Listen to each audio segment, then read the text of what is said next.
शातिर चोर। राजा के महल में एक दिन चोर आ गया। जब सभी सैनिकों को यह पता चला कि राजा के महल में कोई चोर आया है, तो सभी सैनिक उसे पकड़ने के लिए महल में पहुंच गए। जब सैनिक उस चोर को ढूंढ रहे थे, तभी राजमंत्री आए। उन्होंने पूछा, क्या बात है? सैनिकों ने कहा कि अभी अभी एक चोर दीवार से चढ़कर महल में आया है। राजमंत्री ने कहा कि तुम्हें उसे पकड़ लेना चाहिए। अगर राजा को यह बात मालूम हो गई तो वह किसी को भी नहीं छोड़ेंगे। इसलिए चोर का पकड़ा जाना बहुत ज़रूरी है।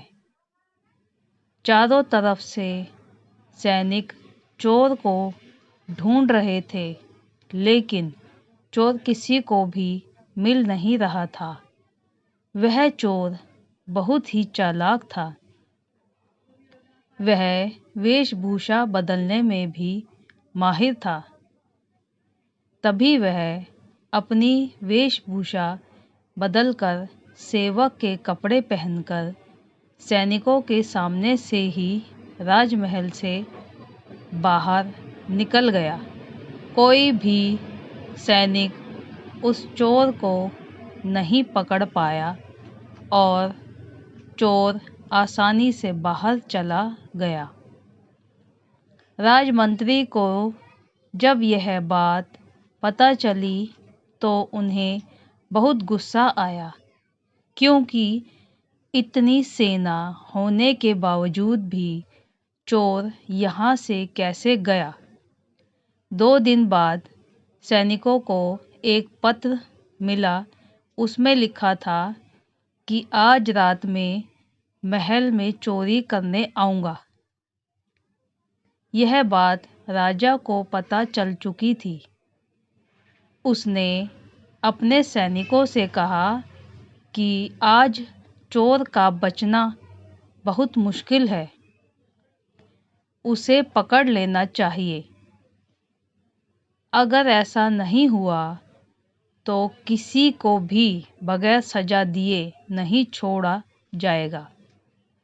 राजा ने चारों ओर अपने सैनिकों का पहरा लगवा लिया। तभी चोर एक महिला का रूप बनाकर महल के अंदर जाने लगा। सैनिक यह जानते थे कि चोर एक आदमी है, इसलिए महिला पर उन्हें कोई भी शक नहीं हुआ और वह अंदर चली गई। अंदर जाने के बाद महल में चोरी की और कुछ देर बाद वापस आ गया। उसके बाद जब सुबह हुई तो महल में फिर से एक पत्र था, जिसमें लिखा था कि मैं आया था और चला भी गया और आप की सबसे कीमती चीज़ मैं लेकर चला गया हूँ, जो कि मेरे पास है। राजा को अपने सैनिकों पर बहुत गुस्सा आ रहा था, क्योंकि कोई भी यह नहीं जानता था कि चोर कब आया और कब चला गया, क्योंकि किसी ने भी उसे अंदर आते हुए और बाहर जाते हुए नहीं देखा था।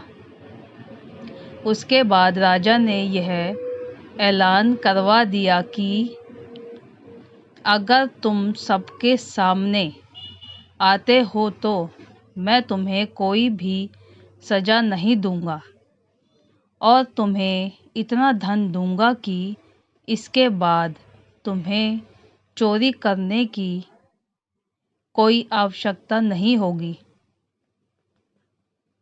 और मेरी कीमती चीज़ तुम्हें लौटानी होगी। अगले दिन चोर राजा के सामने उपस्थित हुआ और अपने वादे के अनुसार राजा ने उसे छोड़ दिया, क्योंकि वह जानता था कि चोर बहुत चालाक है। अगर उसकी इस आदत को उन्होंने नहीं छुड़वाया तो यह सबको भारी पड़ सकता है। चोर अपना इनाम लेकर वहाँ से वापस चला गया और राजा से चोरी ना करने का वादा कर गया। उसके बाद चोर ने कभी चोरी नहीं की।